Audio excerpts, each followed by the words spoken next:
Yo, what's up, everybody? Almost in full color is back with another Destiny 2 podcast. This time we will be doing it without B, as his schedule did not line up to do this, so it would just be myself, Gaines, and Terry in this one. Fellas, how we doing today? Pretty Uh, good. Can't complain. Hello. We've had a tremendous amount of time to enjoy Beyond Light and everything that has come with that. So before we even get into the Beyond Light portion of it, how does everyone feel about Stasis? It was great until they nerfed Warlock into the ground. And then they brought Warlock back. I don't know. It's an interesting power, to say the least. I mean, I'm fine with it so far, except for it gets annoying when you playing PvP. But other than that, I mean, it's good power. It's fun. Now we got Beyond Light campaign.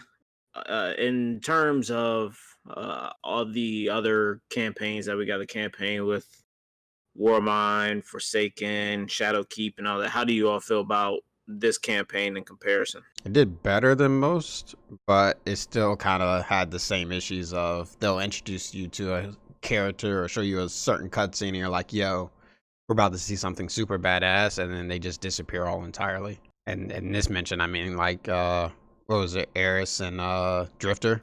They show off their powers, and next thing you know, it's just like, where did they go? Yeah, I mean, I didn't mind it much. The only thing I really, I guess, got annoyed with was they kept putting us back in the same area. Like when you were on the campaign, you would like run a few missions, and then you'd end up on, I forgot which map it was, but it you ended up always on that map. Like Oh, at the least like hunt. every 3 or 4, yeah, like every 3 or 4 missions you would do, you would end up back on that map, like every time. So every time I was like ready to fight somebody, I knew I'm like, okay, we're about to go back to this map. It wasn't a like deal breaker or anything. It just after a while playing through the campaign, it just felt really, really recycled. Like maybe that was their intent for you to get more familiar with that space or something, but to me, it just felt like that they didn't feel like making any more maps, and they're just like, we'll just keep pushing them back here, and we just open up different little areas of it to basically for depending on what quest line they're on. Yeah, I feel Yeah. like the campaign was okay. It's a little underwhelming in terms of Aramis. Like it, I think they have this what would I call it, Power Ranger thing where it's like Monster of the Week, and it's not really nothing really meaningful comes out of Monster of the Week or whatever. The one thing I was actually kind of excited for, given the end of the last season, with like the darkness actually talking to us, was a little bit more of the darkness and stasis. I thought they would have a little bit more of a pronounced presence. Kind of like sucked that it really hasn't seemed to happen too much in terms of the darkness actually like talking to you or giving you anything about the traveler or what is just really flat on that point. I kind of That took that it was as it was weird because our ghost was like, yo, I don't like this, but I'll stick by you. And then eventually he's like, I'm so sorry for doubting you. It's like, you were getting on us the entire time. And now you're just like, oh, this is okay. I'm okay with this now. I trust you. And it's like, okay. Now we probably will dive more into darkness as like season, well, into the next season maybe, it seems. But as far as like this one, it seems like it was just a prelude. It was just like, okay, we've seen the darkness. Now we're talking to the darkness. Now it's like, what else can you do from there? And this is just like them introducing it to us more. So I guess. I don't know. I kind of what you were hinting on, Keith, as well. Like I did think we would have a little bit more interaction with the darkness, especially since, like Terry was saying, like your ghost. It almost seemed like your ghost was like losing connection with you or dying or something. Since we were, I guess, choosing to align with the darkness or at least to use its power. So I guess it was almost like it was hinting like the stronger we got with darkness, obviously the weaker our bond with the light would be. And then, like Terry said, all of a sudden it was just like, no, it's cool. Like I accept this. You can just swap back and forth between us. It's like, and it's like okay. And then on top of that, it was like they made it seem like we had this deep connection with the darkness, like especially with Aramis. Because I mean, if you like look, it never seemed like the darkness actually chose her. It was like they were using the shards, but through like some type of technology. So like she was like forcing it to be used. So she never was actually really chosen. It was almost kind of similar to Naruto or Boruto, where they had like the little technology stuff that would like make their ninja art stronger, and but they weren't really talented in using it. It just could bring it out of anybody. And then at the end, you see, of course, it backfires on her, and then she freezes us too. But then like our connection, I guess, with the darkness that it chose us, we were able to break free of it and like completely control the power, but it never talks to us or like tempts us or tries to pull us away. Maybe it's too early though for that. Maybe they're working on that with additional content, or maybe the follow up DLC is more like when the darkness like really reaches out to us and tries to steal us away or something. So overall, how do you all feel about the execution of stasis aside from the nerfs?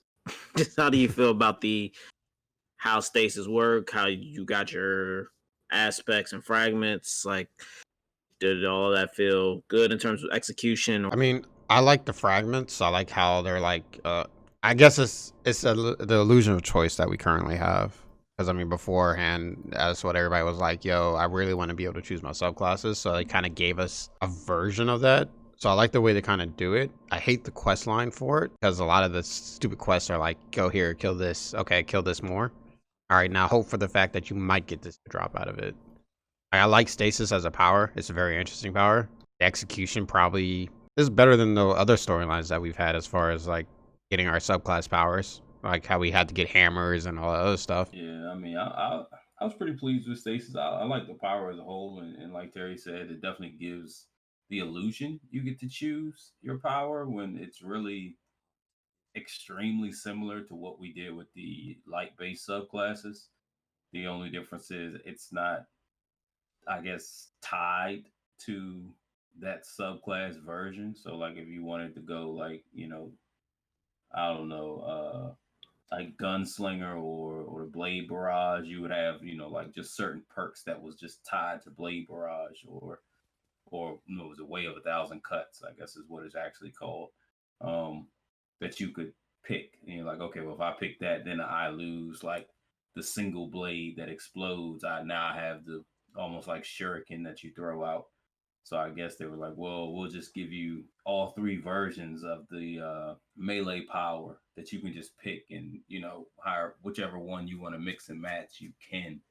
So I guess, like Terry said, I guess that's more. I guess it's more of a choice, but you're still kind of locked within the three or so powers you get for like each little section. But other than that, I mean, I enjoy Stasis. It was overpowered at the beginning, but that's all new powers in pretty much every game. I think it's just to make you really enjoy it. They want you to feel crazy strong. Coming from games like DC, I'm used to new powers being OP, and then they get nerfed, and then they bring them back up. So we got a new planet, or excuse me, moon, Europa. Now, in Good old terms Giant of, Planet. so we got Europa, and in terms of, well, first, how do you all feel about just Europa in itself? The map is huge. Like, Very unused. yeah, there's a lot of places that are very just weird. Like, I don't understand the fact of that whole little section between barracks and what's the Exo Strangers location or whatever. That's weird.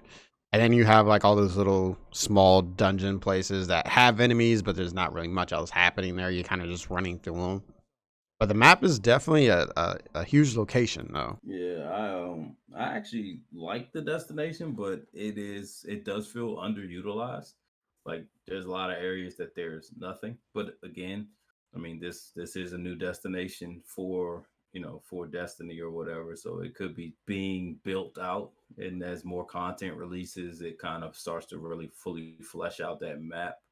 Hopefully at some point, whether it's just due to a patch or we're waiting on maybe like the next season, they add more fast travel points, because having to always spawn at very pick either left or right and then drive all the way up there on your dang, I can't even remember Sparrow. what they're called, Yeah. your sparrow.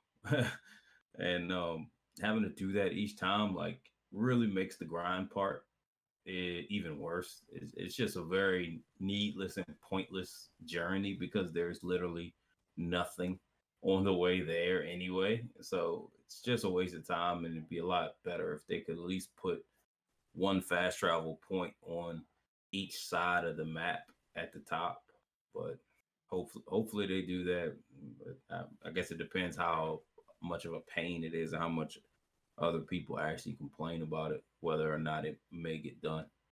I would say I'll take a fast travel point. Just at it, you can just put one at the very top of the map. I'll be okay with Yeah, it they just could they having could one move the there. one from the stranger. Like she really doesn't need one because you only go there once, and it's like after you complete her little weekly quest or whatever for your powerful drop, you only have to go down there one time. It's not like she's giving you quests like after get all the stuff from her or whatever. So it's like I feel like after you finish that, just remove it or something and send it up to the top at least on one side. Give us something, but I don't know. Yeah, I mean, I know she's down there because as you're getting triumphs for Europa, you can go put the little um memorabilia that you're getting from it. Not really sure if anybody has completely filled it up yet to see exactly what happens. I don't know if we're that far enough into the weeks to know exactly what's going to happen once we hit her full room being filled. I am curious to know what is going to happen with that, but outside of that, there is no other reason to go down there except for you're powerful, and if you complete a triumph for Europa, that's the only other reason. 2 weeks or a week away from figuring out what's going to happen once we fill up her entire room or that tent. So I guess we'll see what happens then. I'm not expecting anything to happen though. Yeah, the map is kind of crazy in terms of, like you said, the dead spaces. But then you have like these crazy spaces, like the Clovis Bray Center or whatever. It's like you have like this sprawling space that's just like there underneath everything. It was like really crazy how just, I guess, the top side of Europa looks, desolate in certain places, and then when you get like underneath it, it's like this crazy ass science station down there with the big Clovis head down there. And you're like, damn, like this part actually is really, really fucking nice. Like in terms of the just layout and everything. Are we going to And talk about also the the spoiler that comes with them? Are we going to talk about that, or just going to leave that alone? Let people I figure that one mean, out.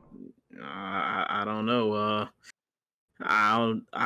But before we talk about that spoiler, I suppose we'll get there in a moment. I will say I am one to admit when he is wrong, but this comes with a caveat. Damn it! All right, now for those who don't know, I've been told many a time that I've been playing a lesser version of Destiny. That I did not know true Destiny, It's and true. all this time I shunned the idea. I didn't want to accept that fact, and then that damn update rolled out, and it was 60 then I really matters, huh? realized.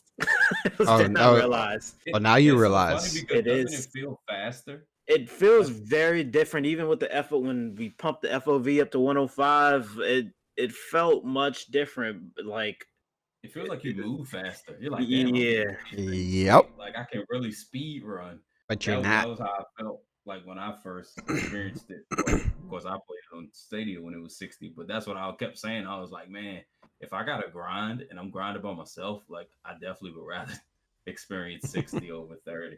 Have you tried to go back, Keith? I have not, and that was the caveat to it all Keith because was like, I don't need to experience that game. and that was the weird thing because when I played Assassin's Creed Valhalla and I played it on the 30 frames per second when I first got on the PS4 and then when I went to PS5, like it really wasn't that much of a difference. Like, I mean, you could Yeah, tell, but it that's wasn't what I that felt like with crazy. Spider But Man. then when I played Destiny, that is like two totally different games almost. It Yep. looks much better. I don't know what was in that. I meant to do some research into like why this is. I guess because Destiny's probably just a more faster pace when you're moving. So you probably experience it a little better than like So Assassin's Creed Valhalla and like Spider Man. Like I guess adventure games really don't benefit as much, I guess, from the faster frame rate. It's probably a little bit more smooth for like animations and stuff, but I think for the most part, like they're more slow paced, like Tomb Raider, things like that. I just they yeah, probably can't tell much difference. yeah. It just leads to the biggest difference is you go from essentially playing in a fishbowl, right? So on PlayStation 4, FOV is 70 something, so everything is super close up to your face, so it doesn't feel like you're moving fast. Because it's like everything that you see is already right there. The more that you move your FOV out, it looks like everything's further from you, but you're still right there.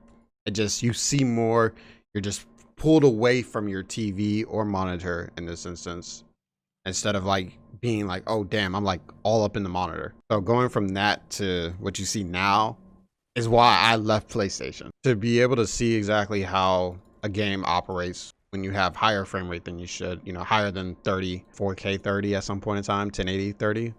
Like going from there to seeing your entire field of vision to seeing exactly what can happen when you're above 60 is amazing. Now that I have ate crow, that leads us to our next topic on the list. Good For old years, Season of the Hunt came out, and we got to see what old Prince Aldrin, who is now known as the Crow, has been up to. How did you all feel about this reveal, or him as a character in general? we've been knowing that he would be the Crow. I guess the way his storyline ended up coming out, it didn't seem like it. But I mean, if you've been playing since Alpha, we've seen the screenshots. They're like, oh, look, it's the Crow. You know, we've known he's the Crow for the longest. It's just a matter of when is it going to happen. It's underwhelming because all he does is do hunts and he's trying to figure out his memories. Probably will hash it out in a different season. But I mean, outside of that, it's just more of like, hey, I was somebody in a previous life. All the Guardians hate me and I don't know why. And it hurts me. Like, that's literally what he is right now. But eventually he probably will unearth his entire memories, and from there Spider probably still won't be able to control him though. To me, I mean, I didn't know about all that background stuff that Terry had just spoke to, so I didn't expect that at all. But it didn't really feel any way or the other to me, because it was just like, oh, he came back to life, and then when I realized that he didn't have his memories, I was like, oh, like he's somehow going to be aligned with us. Like it's like, and it's just going to be odd. But I guess he's going to do something probably redeeming or something, I would assume, and somehow he gets accepted. To me, I just couldn't shake the feel that these people are just fans of the Crow movie, because he really had that feel like they literally call him the Crow, and what's his name, Spider actually says, you know, like, well, as everybody knows, if you kill a ghost guardian, then that guardian dies. You know, you can shoot the guardian and do all you want, but until you kill his ghost, like, he's immortal. And that's just like the movie The Crow. It's, you know, you could shoot the crow all you wanted. Well, the person, Brandon Lee, unless you killed the actual crow that his like soul was linked with, he was immortal. So I was like, were they doing like a slight nod to that old movie by calling him the Crow? Because they could have named him pretty much anything. That was the only thing that was like my unanswered question. It'll be interesting to see how we kind of go about it. I mean, I feel like eventually he will get his memories back about who he was. Or he could have him the whole time and just lying. Nah, but I know you said like when you become a guardian, you lose all your memories from like your last guardian life or whatever. Yeah, you lose everything. So it's like he has. We'll see what happens when he meets all the people that he knew from like the reef and you know, like Petra, Marisol. If he ever sees her, you know, we'll see what happens when that happens. It'll be interesting, but I don't think we're gonna know for another like seasons. Maybe when Savathun shows up, we'll probably know then. Yeah, I feel like they try to make us feel bad for him with the way that the spider treats him or has enslaved him, to put it more bluntly. Rightfully so. He needs to be. He But killed yeah, Cade. I mean, yeah, it was kind of one of those. I I will think say, Spider is a little bit more scummy, but I still don't like that guy. So if we can forgive Varix for being a part of the whole jailbreak that ended up killing Cade, I mean, we can probably forgive Crow, right? it's a little different. He was a Like, part of it. he started a jailbreak, but he didn't start it with the intent to have Cade killed. Oh no, they knew what they were doing. So we got a bunch of exotics in this expansion and season. We did. I guess I will We did. just kind of name off a few of them and see how everyone feels about them. Duality. Duality? Yeah, Oh, yeah. Duality, the one that's supposed to be a shotgun scout rifle. That's what I thought. So I'm gonna shoot myself in the face about that one. So I thought that's how it worked, but apparently not. I've played That's with the it. way it's worded. The way it's worded is very interesting. I play with it a lot since then. I don't think it's supposed to work that way. I think the wording needs to change a little bit. But it's a good shotgun in PvP, but it takes up your exotic slot. I mean, there's better shotguns out there than the duality, but it's for what it is. It's not terrible. We got Salvation's Grip, which was hyper necessary for a lot of things. Yes, In for breaking terms the of map. it being outside of it being hyper necessary, how do you all feel about the old Salvation's Grip? It's used to get out of the map. That's literally all it's used for. He's talking The about the Salvation's grenade Grip launcher. is the grenade It's launcher that shoots terrible. stasis. I don't do. Yeah. It's the stasis grenade I launcher. don't even use it to get the strangers like weekly 100 stasis kill. I don't use it at all. Like literally, the only reason I used it was you had to use it to complete that quest line of breaking the little things or whatever. Oh Other yeah, than that, the little darkness ships that were floating yeah, around. just Well, no. as you all have heard, Salvation's Grip is not liked. As Gaines already leaned into, the Lament. Gaines, what do you feel about the Lament, Yeah, the okay, exotic well, sword with Banshee's Wail?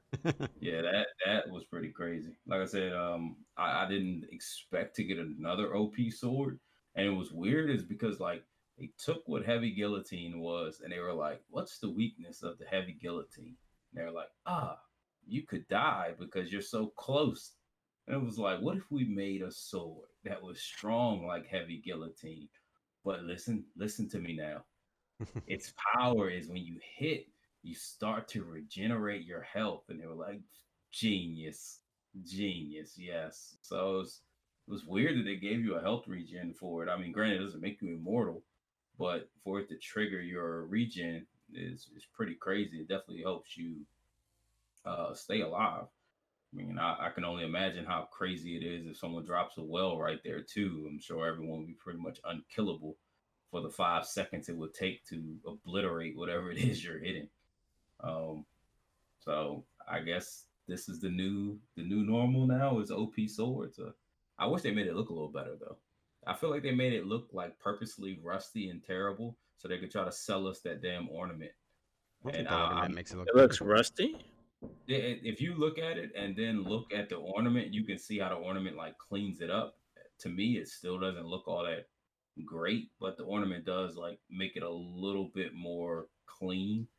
Uh, it was kind of cool though that apparently the dude who made the chainsaw gun from Gears of War like made that, and then you can kind of like see like the chain teeth on the end of it. It's pretty cool, almost like they took that and then took not Dante, Nero sword from Devil May Cry. Devil May Cry. Yeah, so you kind of got like that rev up feature. Pretty cool. It was like a nice nod to those two games. Made them like have a love child, and it became the Lament. And I would say it's an amazing weapon. At first I was like, what the heck is this and what is this purpose? Because I was like, rev it up.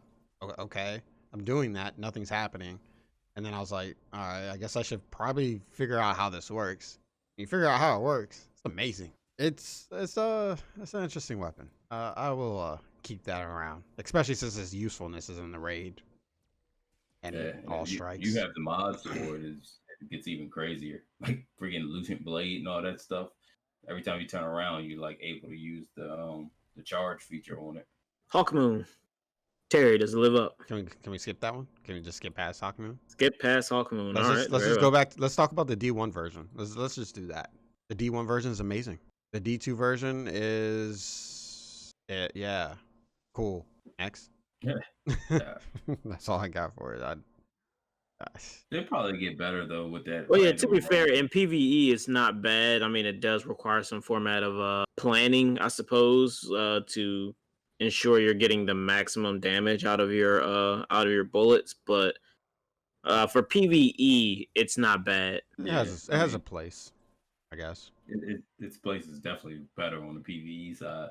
Just because, like Keith said, I mean, it's one you don't have to plan as much. Like if you're just sitting there just shooting a ball, so just shooting like a powerful enemy, like okay, all I gotta do is get a bunch of precision hits or get as many as possible until I get to the last shot, and then it's like make sure you land that one. If you land that one, you're gonna always just get a pretty sizable damage boost. Um, But I'll say the jury's like Terry said, the D1 version was better, but the jury's still out on it because we don't know what that random roll slot is going to be. So it could be crazy OP depending on what they decide to, or what selection of rolls they decide to give it for that Uh, spot. we've seen them. I've seen them at least. Oh, okay. I haven't seen them. Yeah, some of them are rangefinders, some of them are triple tap. I can't think of the other ones, but I mean, some of the random rolls that come with it, I guess that's certain nod to the D1 version of how random the gun was to hit one shots. And in D2, I think I've had 4 total one shots in PvP while using it actively, attempting to like try and get one or by accident. I love hand cannons.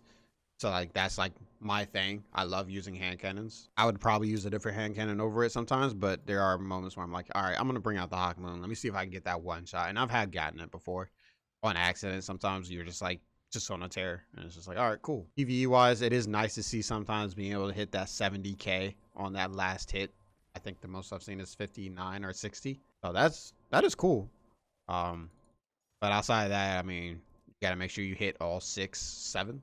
Hit all 7 for the 50k, and then kind of that last one too. So outside of that, it's an interesting exotic, but I wouldn't use it over like the Lament, the Cloud Strike, other exotic weapons that are currently being used. Well, one last exotic we'll touch on. There are many, many more, but we could be here all day talking about that.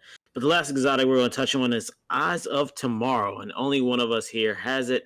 So, Terry, how is Eyes of Tomorrow? It is a fun The weapon to raid use. exotic. It is a fun weapon to use, especially at the end of the raid when everybody's looking around for it, and you just like take, equip yours and shoot it out in the air and be like, oh snap, I got it. Everybody's like, for real? It's like, no, I've had it for a while. The weapon's powerful if you can hit all 6 against a target. The tracking is pretty good. Think of it like the truth tracking. If you are targeted to somebody, you just aim it up in the air and then just shoot, and it does its thing. Raid and Gambit. Not sure in PvP if it's really worth the heavy slot and the exotic slot. But overall, it's not terrible. It's not the Gjallarhorn, but it's not too bad. Again, I wouldn't run it over Xenophage, Cloud Strike. I wouldn't run it over those kind of exotics, but it is still a pretty good weapon. That leads us right into the raid. Your thoughts on the raid itself? I like it. A lot of people are very. I know there was a huge discussion happening on Reddit and stuff like that. Everybody's like, "Oh, look at how many people completed it." Like, I understand. I mean, there's 2 weeks to do it, or 2 weeks to gear up for it, and it was on a Saturday in the middle of a pandemic when most of the player base probably aren't really working because of it. So it's like a lot of people did complete it. The mechanics are very interesting. If you haven't run it, I suggest kind of just getting a group together and running it. It's not terrible to learn, and most of the time you can kind of just be put off on ad duty. But as far as the danger associated with it, I mean, the Vandals and Dregs can't shoot. And that's a lot of the things that are in there. Like the captains, okay, they're captains. They're semi-dangerous. But as far as like just the danger aspect of it, there's not a lot of danger to it.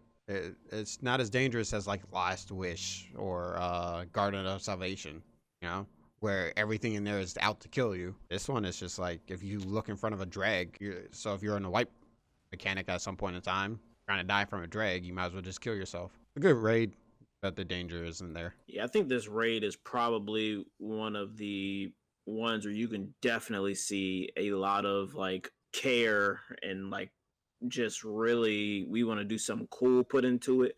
The visual aspects, I mean, it is straight up eye candy. But as Terry said, it does not really offer the. If you're looking to do something difficult, it's not difficult content. It does require the same coordination that pretty much all the raids require, but it doesn't have that difficult feel. So now the question becomes: is a difficult raid the more empowering thing for when you finish it, or is something that kind of everyone can get into it and everyone can experience and the whole community can partake in it? As we know, the Destiny community sometimes can be real fucking sticklers for the requirements necessary to get into a raid. For something like this, I mean, you take somebody off the street and run them through it and it's going to be fine. So pretty much the question then becomes, which path do you feel like is the better for, I guess, the Destiny community, if you will? difficult content or something that everyone can do? I think we can just live in a space where both exist. I mean, I feel so. I'm just talking about in this raid entirely. We'll get to like future raids, but in this raid entirely, you can make it so. Why don't you just leave contest mode on as an option? Why not just have that as a continual option, just like how prestige mode was for Leviathan, except this one's a little bit harder. And you're just like, all right, you're stuck at 1250 throughout the entire encounter, but you know, say you get triple the rewards every single time you kill an encounter, right? That would make Yeah. people that are actively always trying to get into, you know, trying to looking for that toughness of the raid, even with the mechanics down. They'll have, you know, satisfy that side, but you also have the people that are like, I really don't want to struggle or deal with such a higher encounter. I just kind of want to run the raid. So you just keep the normal version of it. You can just have people just kind of run through that. It's just like how the hard mode used to be. Why not just have both coexist instead of having, you know, one only? As for future raids, I think contest mode is a great way to do it. I don't think there was anything wrong with the way it kind of worked this time around. Granted, there was a 2 week.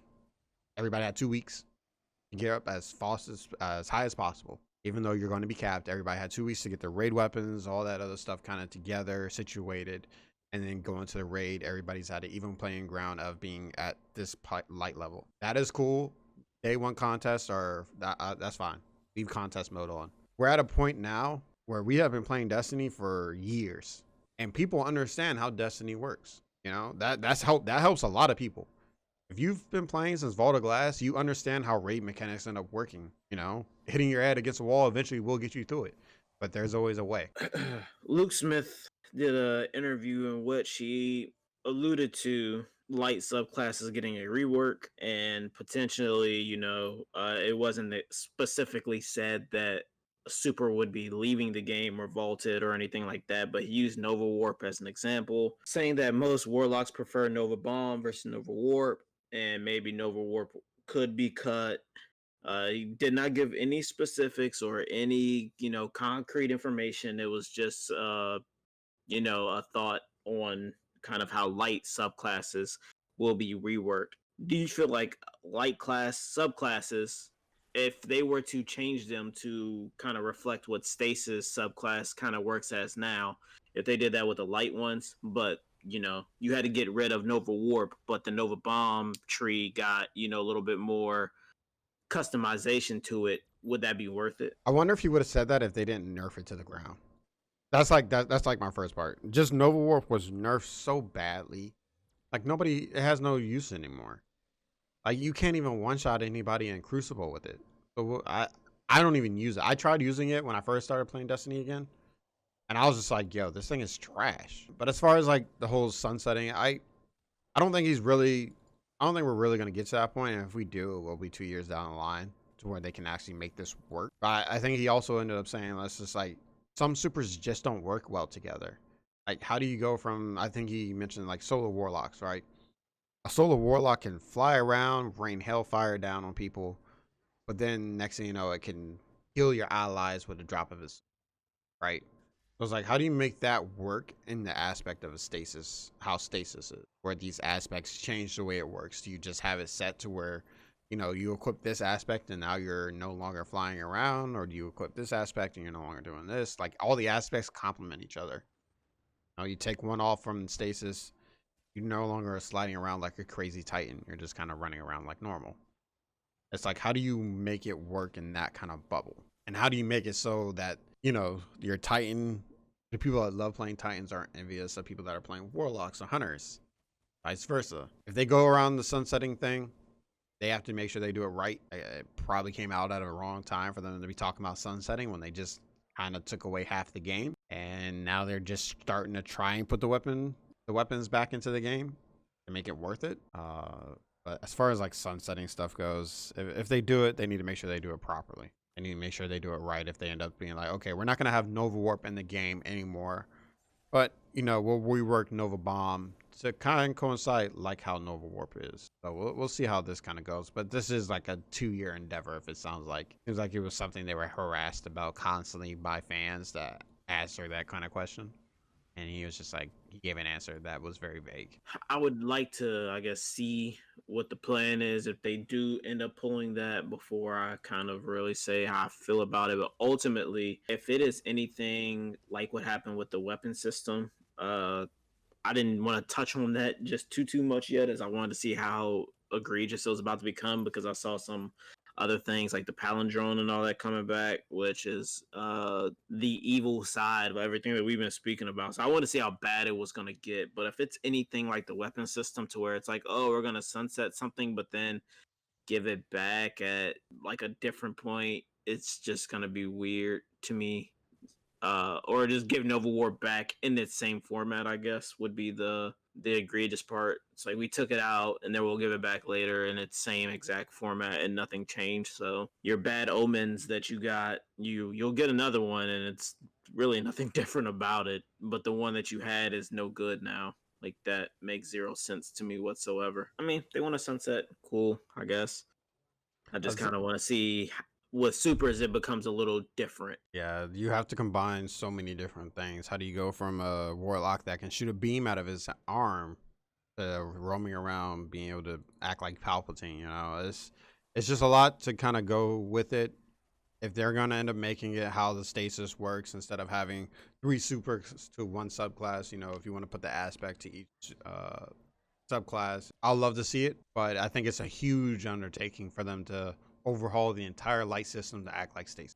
Because stasis was built, and then the aspects and every other fragments were just built towards that one super. You're not trying to build a bunch of aspects and fragments to 3 different supers in 1 subclass. That just seems like a nightmare to me from a developer standpoint. That is a nightmare waiting to happen, and I do not want to. I'm so glad I'm not on that side of it. Well, that's gonna do it for this podcast. But before we go, you got any upcoming Destiny events or anything that you're just super excited for to see and unfold? I would love to see how Savathun is going to work. I mean, it seems like Savathun is going to be interesting. I mean, we've been talking about her since a while now, actually. I want to say not even in base year, we knew of her. We knew that who she was, but we didn't know what she had to deal with us. And it seems like she's becoming the hyped up thing. It seems like she's the next Oryx.